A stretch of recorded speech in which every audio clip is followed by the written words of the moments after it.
Don't forget to like, comment, share and subscribe to Mufti Tariq Masood, famous scholar. قرآن نے بہت سارے دلائل دیے آخرت کے وجود پر کہ اگر آخرت نہیں ہے تو ام نجعل الذین آمنوا وعملوا الصالحات کالمفسدین فی الارض ام نجعل المتقین کالفجار افنجعل المسلمین کالمجرمین. ان سب کا ایک ہی مفہوم ہے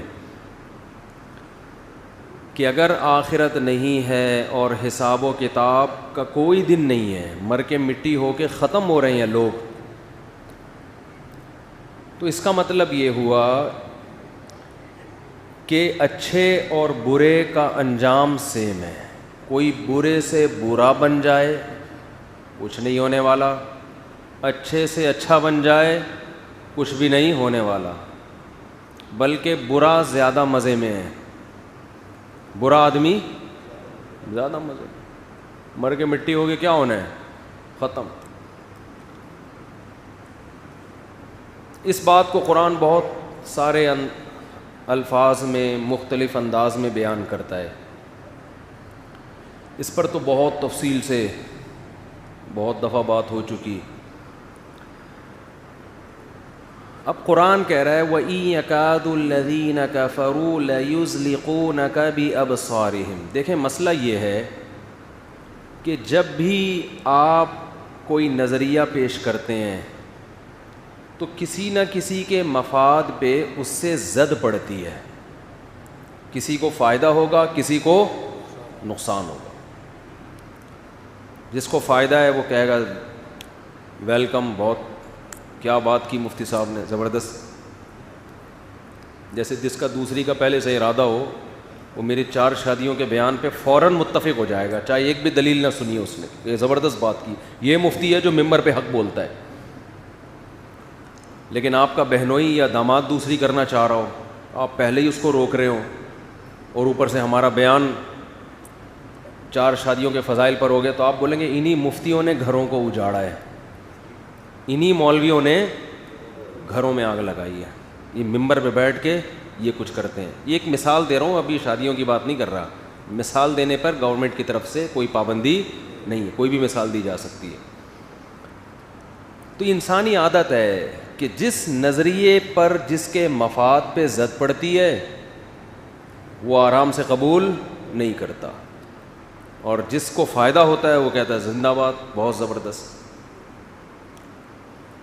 اچھا, بعض دفعہ جب آپ کوئی تھیوری پیش کرتے ہیں, کوئی نظریہ پیش کرتے ہیں, تو سامنے والا مخالفت کرتا ہے حالانکہ اس کے مفاد پہ زد نہیں پڑ رہی ہوتی, اس کا کوئی نقصان نہیں ہوتا, پھر بھی وہ مخالفت کرتا ہے. وہ کیوں کرتا ہے؟ اس لیے کہ وہ اس کے خلاف ایک بات پیش کر چکا ہوتا ہے. اب اسے پتہ ہوتا ہے کہ یہ بات صحیح ہے جو سامنے والا کر رہا ہے, لیکن وہ انا کا مسئلہ بنا لیتا ہے.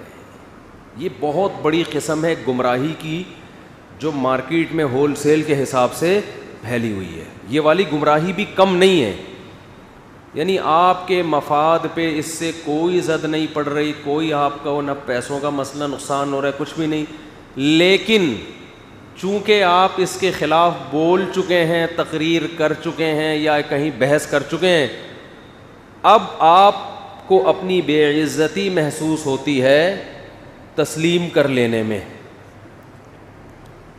مثال واضح, جیسے میں المہند المفند پہ بات کرنے کے لیے تیار ہوں, مگر آپ چیلنجز پہ بات کرنے کے لیے کیوں تیار نہیں؟ آپ وہ ایسے پھینک چکے ہیں لمبی لمبی کہ اب آپ کو پتہ ہے پکڑے جائیں گے سیدھا سیدھا. تو ہونا تو یہ چاہیے, آئیے میری غلطیاں بتائیں بھائی, مجھے تو بہت, میں تو سب کو کہتا ہوں یار میری غلطی بتاؤ, کوئی بات میں نے غلط کی ہو ممبر پہ تو بتاؤ, میں رجوع کروں گا, اس میں کیا جا رہا ہے بھائی. لیکن یہ رجوع کرنا آسان نہیں ہوتا کسی کے کہنے پہ, اور خاص طور پر ایسے کہ جس کو آپ اپنا حریف سمجھتے ہو, مخالف سمجھتے ہو, اس کے کہنے پہ رجوع کرنا آسان نہیں ہوتا. یہ ظرف بہت کم لوگوں کو اللہ نے دیا, اور وہی حق پرست ہوتے ہیں, وہی حق پرست ہوتے ہیں. حضرت ابو بکر کا کمال کیوں ہے, صحابہ میں سب سے اونچا مقام کیوں ہے کہ نبی کی دعوت پر پہلی دفعہ میں ہی لبیک کہہ دیا انہوں نے. اپنے باپ دادا کی رسومات, اپنا کلچر, خاندانی پرمپرا, اس کو ذرا بھی رکاوٹ نہیں سمجھا. اور بھی ایمان لائے مگر تھوڑا سا سوچ کے, پہلے دشمنی کی, مخالفت کی, اس کے بعد جا کے ان کی سمجھ میں آیا. تو اسی وجہ سے کہتے ہیں حضرت ابو بکر سب سے پہلا نمبر لے گئے. جہاں دعوت سنی کہا کہ 100% ایگری, حالانکہ وہ بھی اسی ماحول میں تھے, ان کے باپ دادا بھی وہی بت پرستی کرتے آ رہے تھے, مگر حق میں خاندان اور معاشرے کو ذرا بھی رکاوٹ نہیں بنایا. میں اکثر ایک بات کہتا ہوں, اسے خوب اچھی طرح سمجھیں. اصل لبرل لوگ پتہ ہے کون ہیں؟ جو اسلام کو فالو کرتے ہیں, یہ ہے لبرل لوگ. باقی ذہنی غلام ہیں. لوگ کہتے ہیں نا مذہب آپ کو ذہنی غلامی میں ڈال دیتا ہے, آپ ذہنی طور پر مذہب کے غلام بن جاتے ہیں. اور لبرلزم کسے کہتے ہیں؟ آزادی, کسی ایک نظریے کے آپ غلام نہیں ہیں, پابند نہیں ہیں. یہ بات 100% غلط ہے. مذہب آپ کو ہر قسم کے نظریات سے کیا کرتا ہے؟ آزاد. حق کو فالو کرنے کا حکم دیتا ہے کہ جو آپ کو حق لگے اس کو فالو کرو, اور یہ دعویٰ کرتا ہے کہ اگر تم براڈ مائنڈڈ ہو کے, نیوٹرل ہو کے غور کرو گے تو تمہیں اس کے علاوہ کچھ حق لگے گا ہی نہیں.